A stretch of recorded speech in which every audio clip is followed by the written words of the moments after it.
সূরার নাম দুইটা, একটা হলো তাওবা আর একটা হলো বারাত। তাওবা মানে হলো এই সূরার 119 নম্বর আয়াতে কারিমায় আল্লাহ তাআলা তিনজন সাহাবীর তওবা কবুল করেছিলেন। কয়জন সাহাবী? তিনজন সাহাবীর তওবা কবুল করেছিলেন। কাব ইবনে মালিক, হিলাল ইবনে উমাইয়া, মুররা ইবনে রবিয়া।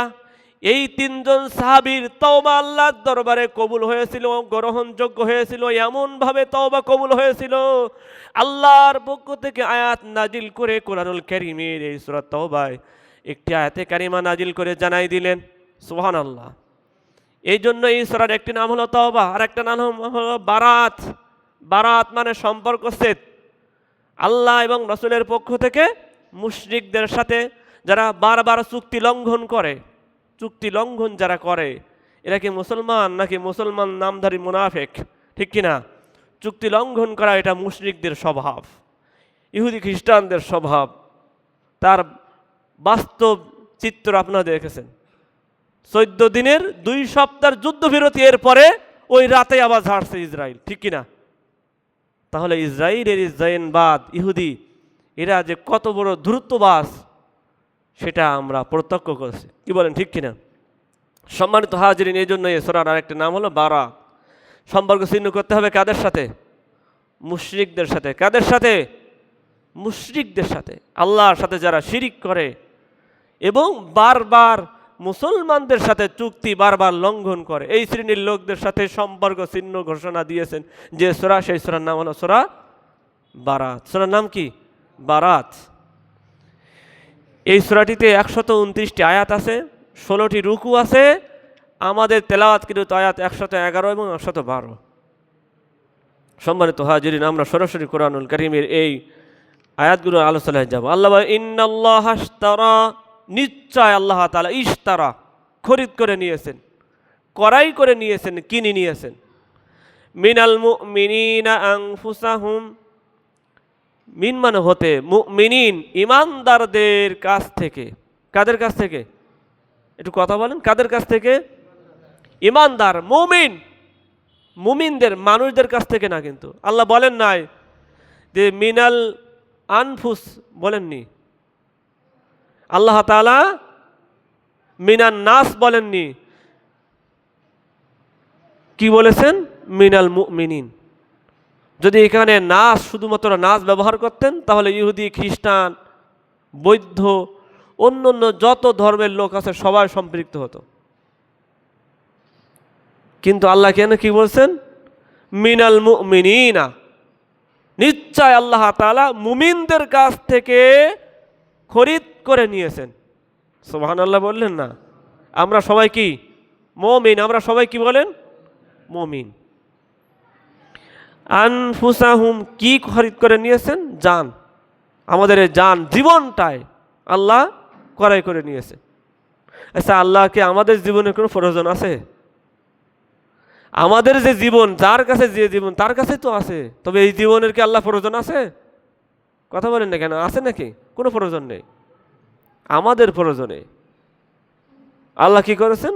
ক্রয় করে নিয়েছেন। ওয়ামওয়ালাহুম, এবং ধন সম্পদ। আমরা যখন পৃথিবীতে এসেছিলাম সে সময় কি আমাদের কিছুই ছিল?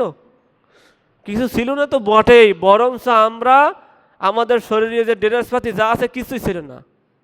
ঠিক কি না? আমরা একেবারে নেকেট অবস্থায় এসেছিলাম পৃথিবীতে, এক সেট পরিহিত অবস্থায় এসেছিলাম। এখন প্রত্যেকের গায়ে কারো 3 জোড়া, কারো 3 সেট। এই যে টুপি একটা, গেঞ্জি একটা, প্যান্ট একটা, এবারে বাইরে যাওয়া জুতা। ঠিক কিনা? তাহলে এই যে সেট, এগুলো আল্লাহ আমার দিয়েছেন। আবার আল্লাহ বলছেন আমি খরিদ করে নিয়েছি। কেন? বিআন্না লাহুমুল জান্নাহ, এর বিনিময়ে দেব আমি জান্নাত, বেহেশত। সুবহানাল্লাহ। কথাটা কেমন? যে আল্লাহ খরিদ করে নিয়েছেন, বাকিতে কিভাবে? নগদে নেন নাই। আল্লাহ কি নগদে নিয়েছেন? আপনি আমি আল্লাহকে কত টাকা দিয়েছি? কিছু দিয়েছি নাকি? না। আমি আপনি খাচ্ছি, পড়তেছি, চলতেছি, বলতেছি, ঠিক কিনা, দেখতেছি, এগুলো সব নিয়ামত কার? আবার আল্লাহ বলছেন আমি ক্রয় করে নিয়েছি। সবার কাছ থেকে, সব মানুষের কাছ থেকে না। শুধুমাত্র ঈমানদার মুমিনদের কাছ থেকে আল্লাহ খরিদ করে নিয়েছেন। সুবহানাল্লাহ। এই আয়াতটা নাজিল হয়, এই সূরাটি 3টা ভাষণে মাদানী জীবনে নাজিল হয়। এই সূরাটি একটা হলো নবম হিজরি জিলকদ মাস, আর একটা অংশ রজব মাস, আর একটা হলো তাবুক যুদ্ধ থেকে ফেরার পরে একটা অংশ। এই সব মিলে 3টা ভাষণে এই সূরাটি নাজিল হয়, সবটাই নবম হিজরি। তবে এই আয়াতটা শুধুমাত্র মক্কার জীবনে আল্লাহ রসুলের নবুয়াতের একেবারে মানে মাক্কি জীবনের শেষের দিকে, যে সময় আল্লাহ রসুলের কাছে প্রথম পর্যায়ে নবুয়াতের 11তম বৎসরে, এই আয়াতের সারে নুজুল আমি বলতেছি, নবুয়াতের 11তম বৎসর 6 জন লোক, তৎকালীন ইয়াসরিব থেকে 6 জন মানুষ আল্লাহ রসুলের কাছে বায়াত নিলেন, কালিমা পড়ে মুসলমান হয়ে গেলেন। সুবহানাল্লাহ। এই 6 জন মক্কা থেকে মদিনায়, বর্তমান নাম মদিনা, এই মদিনায় এসে তারা মানুষদের কাছে দাওয়াত দিল, ঘরে ঘরে ইসলামের দাওয়াত, রাসূলের দাওয়াত পেশ করলেন। এরপরে রাসূল করিম সাল্লাল্লাহু আলাইহি ওয়াসাল্লাম পরবর্তী বছর আবার কি করলেন, নবুয়াতের 12তম বছরে আবার 12 জন, ওই 6 জনের থেকে 5 জন আর 7 জন, মোট 12 জন লোক আল্লাহ রসুলের কাছে এসে বায়াত নিলেন, কালিমা পড়ে মুসলমান হয়ে গেলেন। সুবহানাল্লাহ। এই 12 জন তারা দাওয়াত দেওয়ার কারণে অসংখ্য মানুষ কালিমা পড়ে মুসলমান হয়ে যায়, 40 জনের ঊর্ধ্বে। তার ভিতরে 13তম বৎসরে, নবুয়াতে 13তম বৎসরে একটা বর্ণনা আসছে 73 জন নারী পুরুষ সহ, আর একটা বর্ণনা আসছে 72 জন, 70 জন পুরুষ 2 জন নারী। তারা আল্লাহ রসুলের কাছে আকাবা, আকাবা মানে পর্বত অংশ, পাহাড়ের একটা অংশ, জামরায়ে আকাবা বলা হয়। এই অংশে আল্লাহ রসুলের কাছে গভীর রাতে, রাতের 2/3 অংশে আল্লাহ রসুলের কাছে বায়াত গ্রহণ করলেন। কয়েকটা সত্য কি? আব্দুল্লাহ ইবনে রাওহা রাদিয়াল্লাহু তাআলা আনহু আল্লাহ রসুলকে বলেন, ইয়া রাসূলুল্লাহ, আপনি এবং আল্লাহর পক্ষ থেকে কোনো দিক নির্দেশনা, কোনো অঙ্গীকার, চুক্তি আছে নাকি? বলেন, হ্যাঁ চুক্তি আছে। চুক্তি কি? চুক্তি হলো এই, তোমরা কালিমা পড়ে যেহেতু ইসলাম কবুল করে নিয়েছো, আল্লাহর পক্ষ থেকে ঘোষণা হলো আল্লাহ ছাড়া কারোর গোলামি করা যাবে না। আল্লাহ ছাড়া কারোর কি করা যাবে না? গোলামি করা যাবে না, তাবেদারি করা যাবে না। আর 2 নম্বর কথা হলো, তোমরা তোমাদের সন্তান এবং সম্পদকে যেভাবে হেফাজত করো, আমি রসুল আমাকেও সেভাবে হেফাজত করতে হবে। আব্দুল্লাহ ইবনে রাওহা রাদিয়াল্লাহু আনহু বলেন, ইয়া রাসূলুল্লাহ, আমরা এটা মেনে নিলাম, এর বিনিময়ে আমরা কি পাবো? আমরা যে কাফেরদের বিরুদ্ধে যুদ্ধ করব, দিন কায়েমের আন্দোলন করব, কোরআন প্রতিষ্ঠার আন্দোলনে সম্পৃক্ত হব, আপনাকে আমাদের দেশে নিয়ে যাব। আল্লাহ রসুল বললেন, এর বিনিময়ে আল্লাহ জান্নাত দেবে। কি দেবে? তাহলে জান্নাতকে এমনি এমনি দেবে নাকি? জান্নাত অত সোজা না। আম হাসিবতুম আন তাদখুলুল জান্নাহ, আল্লাহ বলেন জান্নাতে কি তোমরা এমনি চলে যাবে? ওয়ালাম্মা ইয়ালামিল্লাহুল্লাযীনা জাহাদু মিনকুম ওয়া ইয়ালামাস সাবিরিন, অথচ আল্লাহ এখনো দেখেননি আল্লাহর জন্য কারা জিহাদ করছো, আল্লাহর জন্য কারা সংগ্রামে লিপ্ত হয়েছো, আর আল্লাহর জন্য কারা পরম ধৈর্যের পরিচয় দিয়েছো, আল্লাহ এখনো দেখেন নাই। তাহলে ঘোষণা কি আমার নাকি আল্লাহ? এটা হলো সূরা আলী ইমরান 4 নম্বর পারা 7 নম্বর পৃষ্ঠা 2 নম্বর আয়াত। তাহলে আল্লাহ তাআলা এখানে বলছেন, এই আয়াত সাহাবীদের উপরে আল্লাহ রসুল এত সন্তুষ্ট হলেন, সাহাবীরাও সন্তুষ্ট হয়ে গেলেন। সন্তুষ্ট হয়ে যাওয়ার পরে তারা বলেন, ইয়া রাসূলুল্লাহ, আমরা যেহেতু বায়াত গ্রহণ করেছি। তাদের কাছে বলা হলো, আব্বাস রাদিয়াল্লাহু আনহু তখনও ইসলাম গ্রহণ করেন নাই, কিন্তু রসুলকে সবসময় সহযোগিতা করতেন দ্বীনের কাজে। আব্বাস রাদিয়াল্লাহু আনহু তখন বললেন, তোমরা যে মুহাম্মদকে নিয়ে যাবা তোমাদের দেশে, এখন মনে রেখো গোটা আরব দেশের সাথে তোমাদের কিন্তু যুদ্ধ হবে। সেই সময় তোমরা যদি মুহাম্মদকে ফেলে রাখো, তাহলে তোমরা আজ স্যালেন্ডার করো যে আমাদের দ্বারা এটা সম্ভব না, বলে দাও প্রকাশ্য বলে যাও যে আমরা হেফাজত করতে পারবো না। তারা বলে আমরা জেনে বুঝেই কালিমা পড়েছি, জেনে বুঝেই ইসলাম গ্রহণ করেছি, জেনে বুঝেই ইসলামকে প্রতিষ্ঠার আন্দোলনে আমরা সামিল হয়েছি, সুতরাং জান যাই যাবে তবু আমরা রসুলকে একা ছেড়ে দেব না। আমাদের জানমাল যেমন হেফাজত করি, আমাদের সন্তান যেমন হেফাজত করি, আমরা সেভাবে রসুলকে হেফাজত করব। সুবহানাল্লাহ। এই চুক্তি যখন হয়ে গেল, একজন ইমানদার আল্লাহর সাথে এই চুক্তি করতে বাধ্য। কিন্তু যে ইমানদার হবে না, ইমানের পরিচয় দেবে না, তার সাথে আল্লাহর চুক্তির কোনো প্রশ্নই ওঠে না।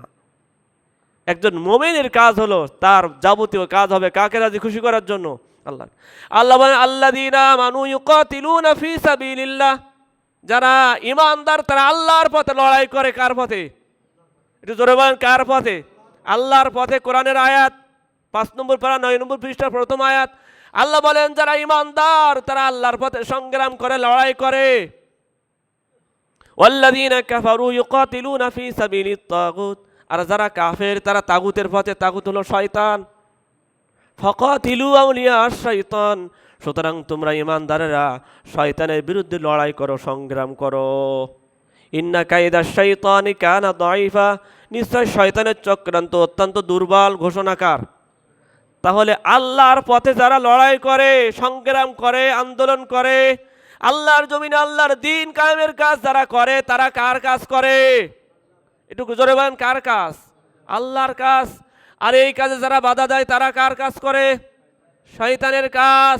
যারা আল্লাহর পথে বাধা দেয়, আল্লাহ বলেন আল্লাযীনা কাফারু ওয়া সাদ্দু আন সাবিলিল্লাহি আদাল্লা আমালাহুম, যারা আল্লাহর পথে বাধা দেয়, আল্লাহর পথে যারা বাধা দেয়, কুফরি করে তারা। আর আমি আল্লাহ বলছি আদাল্লা আমালাহুম, আমি অবশ্যই তাদের সমস্ত আমলগুলো ধ্বংস করে দেব। ঘোষণা কি আমার না আল্লাহর? সূরা মুহাম্মাদের প্রথম আয়াত, 47 নম্বর সূরার প্রথম আয়াত, 26 নম্বর পারা 5 নম্বর পৃষ্ঠার শেষের আয়াত। সম্মানিত হাজিরিন, আল্লাহ তাই বলেন নিশ্চয় আল্লাহ তাআলা তাহলে সবার কাছ থেকে কিন্তু আল্লাহ করেন নাই। এই ব্যবসাটা এমন যে এই ব্যবসা করলে জান্নাত পাওয়া যাবে। এই ব্যবসা করলে কি পাওয়া যাবে? জান্নাত পাওয়া যাবে। ব্যবসাটা কত সুন্দর, কত চমৎকার। দেখেন যে ব্যবসার সম্পদ আপনার কাছে থাকবে, আবার আল্লাহ বলছেন আমি ক্রয় করে নিয়েছি, খরিদ করে নিয়েছি। জানটা আপনার কাছে থাকবে। শুধু তাই না, এই রুহুটা সাময়িক, যখন মানুষের মৃত্যু হবে এই রুহুটা বাহির করা হবে। আবার মানুষ যখন মারা যাবে, কবরে যাবে, এই রুহুটা তার দেহে আবার দেওয়া হবে। সুবহানাল্লাহ বলেন। তাহলে ব্যবসার সবটাই থাকতেছে, শুধুমাত্র সম্পদ যাচ্ছে আর জানটা আপনার কাছেই থাকতেছে। সুবহানাল্লাহ বলেন। এই ব্যবসা সব আপনার আমার কাছে থাকবে, তবে নিয়ম হচ্ছে আল্লাহর নিয়ম অনুযায়ী ব্যয় করতে হবে আপনার সম্পদ এবং জীবন, তাহলেই আল্লাহ জান্নাত দেবে। আর আপনি যদি আল্লাহর নিয়ম বহির্ভূত করেন, জান্নাত তো পরের কথা, জান্নাতের গন্ধ পাওয়া অসম্ভব।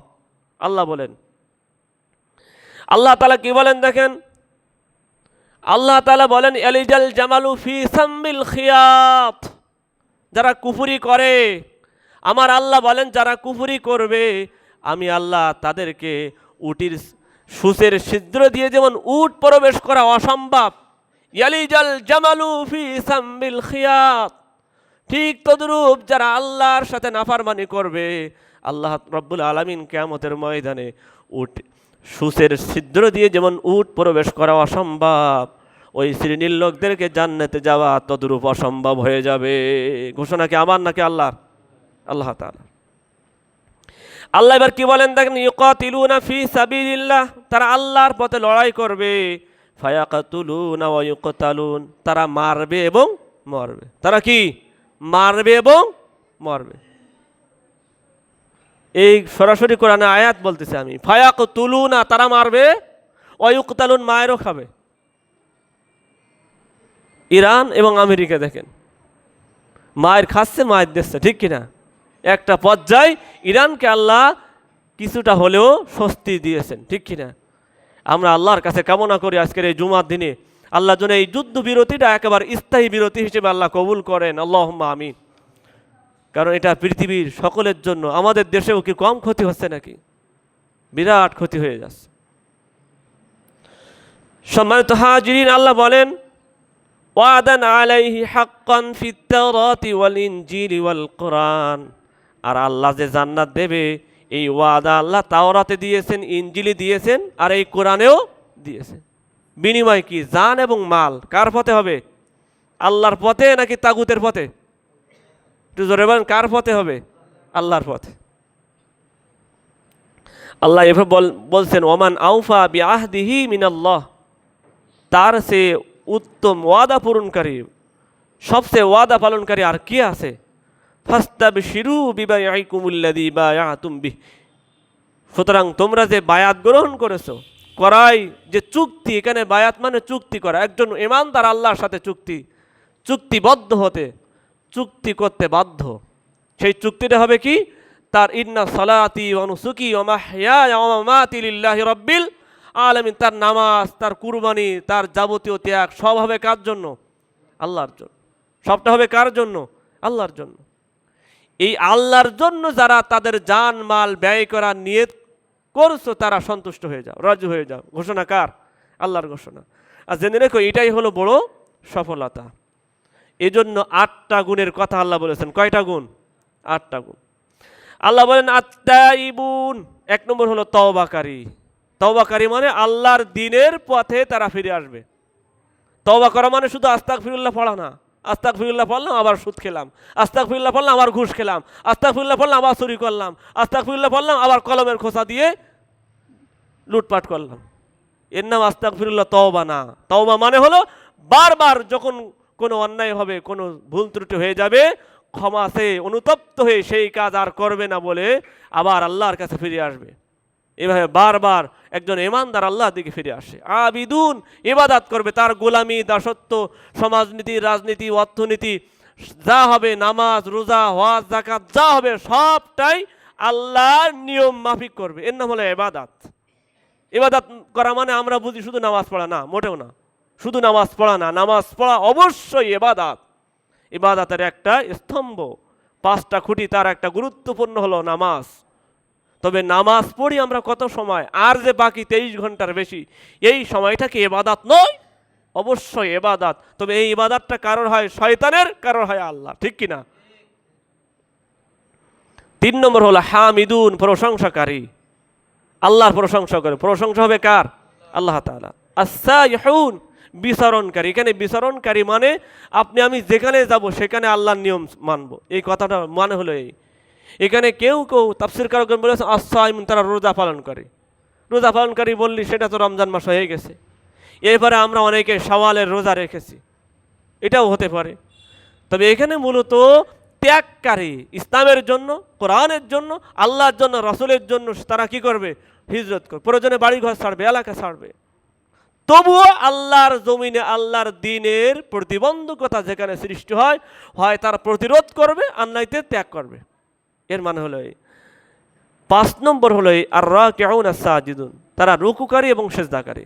তার মানে আল্লাহর দিকে যারা ধাবিত, শুধু নামাজ দিয়ে রুকু সেজদা নয়। এখানে রুকু সেজদা মানে হলো যারা আল্লাহর দ্বীনের দিকে ঝুঁকে আছে, তাদের দিকে তারা ঝুঁকে থাকবে। এরপরে আল্লাহ তাআলা কি বলেন? আল আমিরুনা বিল মারুফ। 6 নম্বর হলো সৎ কাজের আদেশ দানকারী, অসৎ কাজে বাধা দানকারী। 7 নম্বর, অসৎ কাজে কি করবে? বাধা দেবে, অন্যায় কাজে বাধা সৃষ্টি করবে। ওয়াল হাফিজুনা লিহুদুদিল্লাহ, আর আল্লাহ যে আইন কানুন নিয়ম নীতি এগুলো তারা রক্ষণাবেক্ষণ করবে। আল্লাহ বলেন এরাই, এই সমস্ত মুমিনদেরকে নবী আপনি সুসংবাদ শুনিয়ে দিন। আজকের এই আমাদের আলোচনা হলো 11 এবং 12 নম্বর আয়াত সূরা তাওবার। এই আয়াত থেকে আমরা মূলত আমাদের যে গোটা জীবনটা হবে কার জন্য? আল্লাহর জন্য। আমরা আল্লাহর সাথে চুক্তিবদ্ধ যারা ঈমানদার। আর যারা ঈমানদার না, তারা যা ইচ্ছা তাই করি বেড়াবে। আর যারা ঈমানদার তারা যা ইচ্ছা তাই করতে পারে না, ঠিক কিনা? যা ইচ্ছা তাই বলতে পারে না, লাগামহীন কথা বলতে পারে না, লাগামহীন কাজ করতে পারে না। একটা কথা বলে একটা কাজ করা, আর একটা এরকম কাজ একজন ঈমানদার করতে পারে না। সম্মানিত হাজিরিন, আর একটা হাদিস গত সপ্তাহে বলছিলাম। এই হাদিসে 15টা অপরাধ হলে কয়েকটা আল্লাহ আযাব দেন। তার 1 নম্বর হলো ইদাতুখিদাল ফাইউ দুয়ালান। 1 নম্বর হলো গনিমতের সম্পদ, যুদ্ধলব্ধ সম্পদকে তারা ব্যক্তিগত সম্পদ বানাবে, যা ইচ্ছা তাই লুটপাট করবে। এরপরে অল আমানাতু মাগনামা, আমানাতের মাল, রাষ্ট্রীয় সম্পদকে ব্যক্তিগত সম্পদ মনে করে লুটপাট করবে। ওয়া যাকাতু মাগরামা, যাকাতকে জরিমানা মনে করবে। দিন বিবর্জিত শিক্ষা ব্যবস্থা চালু হবে, ইসলাম ছাড়া অন্য কোনো শিক্ষা ব্যবস্থা চালু হবে। 5 নম্বর হলো আতাউর রাজুল ইমরাতাহু, পুরুষ লোক নারীর কথা মতো চলবে, স্ত্রীর কথা মতো চলবে। সন্তান মায়ের অবাধ্য হবে। 6 নম্বর, পিতাকে দূরে ঠেলে দেবে। অদনা সদিকাহু, বন্ধুকে কাছে টেনে নেবে। মসজিদগুলো হট্টগোল হবে। সমাজের সবচেয়ে খারাপ লোক হবে নেতা, সর্দার, মাতব্বার। এবারে আমার রসুল বলেন মানুষদেরকে সম্মান করা হবে তার অনিষ্টিতকে বাঁচার জন্য, তার অনিষ্ট অত্যাচার থেকে বাঁচার জন্য তাকে সম্মান দেখানো হবে। অথচ সে সম্মানের কোনো যোগ্যই না, সে চোর, কিন্তু তাকে সম্মান করতে হচ্ছে কি না? অনেক সময় চোরকেও কি করতে হচ্ছে? আমাদের সম্মান করতে হচ্ছে। এটা রসুলের কথা। এরপরে গায়িকা, এগুলো বেড়ে যাবে, মদ পান বেড়ে যাবে, পূর্ববর্তী লোকদেরকে অভিশাপ দেবে। আর গোত্রের, তার মানে গোষ্ঠীর প্রধান যে হবে, অনেক গোষ্ঠীর প্রধানরা হবে সবচেয়ে খারাপ লোক, নিকৃষ্ট লোক। এই 15টা খারাপ কাজ যখন সংগঠিত হবে, রাসূল বলেন তখন কয়েকটা গজব আসবে। সেই গজবে 1 নম্বর গজব হলো এই যে ওয়াজাল সালাতান, 1 নম্বর হলো ভূমিকম্প হবে। ওয়াখাসফান, ভূমিধস হবে। মানুষের আকৃতি পরিবর্তন হয়ে যাবে। ফাল্লার তাকু ইনদা যালিকা রিহান হামরা, গরম হাওয়া, আগুনের হাওয়া প্রবাহিত হবে। আর এরপরে একটার পরে একটা গজব আসবে। সেই গজবগুলোর এই হাদিসে উল্লেখ নেই। জামে তিরমিজি 2211 নম্বর হাদিস, আপনারা দেখতে পারেন। আল্লাহ আমাদের সকলকে হেফাজত করুন এই সমস্ত গজব থেকে। আল্লাহ আমাদেরকে হেফাজত করার জন্য এই 15টি কাজের চর্চা করে আল্লাহর জমিনে দিন বাঁচি। আল্লাহ আমাদের সকলকে মুক্ত করুন, আল্লাহুম্মা আমিন। আমাদের একটাই কাজ, একটাই কথা, আমরা যেহেতু ইমানদার, আমাদের যতদিন না আমাদের এই কোরআনের নিয়ম নীতি চালু না হবে ততদিন পর্যন্ত আমাদের চেষ্টা অব্যাহত থাকবে। এটা হলো একজন ইমানদারের কাজ, ঠিক কিনা? আর যদি কেউ যদি মনে করে যে না আমি তো ইমানদার না, আমার এতগুলো দরকার নেই, সে থাকুক, পরকালে তার খাতা শূন্য হবে, তার জন্য আল্লাহর কাছে কিছু থাকবে না। কারণ আল্লাহ দিয়েছেন এই চিঠি, ঠিক কিনা? সেই চিঠি যদি আপনি না মানেন, না পড়েন, না বোঝেন, না চেষ্টা করেন, আল্লাহর কাছে অবশ্যই আপনাকে আমাকে আসামি হওয়া লাগবে, ঠিক কিনা? আল্লাহ দেখেন মানুষ মারা যাওয়ার কিছু জানে না, শুধু কাপড়ের কাপড় যায়। তাহলে আপনার অর্থ সম্পদ কি কবরে যাবে? কিচ্ছু যাবে না, যাবে আপনার আমল, ঠিক কিনা? এই আমলটা হয় খারাপটা যাবে আর না ভালোটা যাবে, আপনার যেটা ভালো সেইটাই যাবে। তাহলে এই ভালোটা যদি যেতে হয় তাহলে সব কাজটা কার জন্য হতে হবে? আল্লাহর জন্য। আল্লাহ আমাদের সকলকে কবুল করুন। আল্লাহর জন্য, জান্নাতের জন্য আমাদের জান মালটা আল্লাহর পথে আমরা বিলিয়ে দিতে পারি। আল্লাহ আমাদের সকলকে কবুল করুন, আমিন। ওয়া আখিরু দাওয়ানা আলহামদুলিল্লাহি রাব্বিল আলামিন। আসসালামু আলাইকুম ওয়া রাহমাতুল্লাহি ওয়া বারাকাতুহু। আমরা সুন্নাত পড়ি।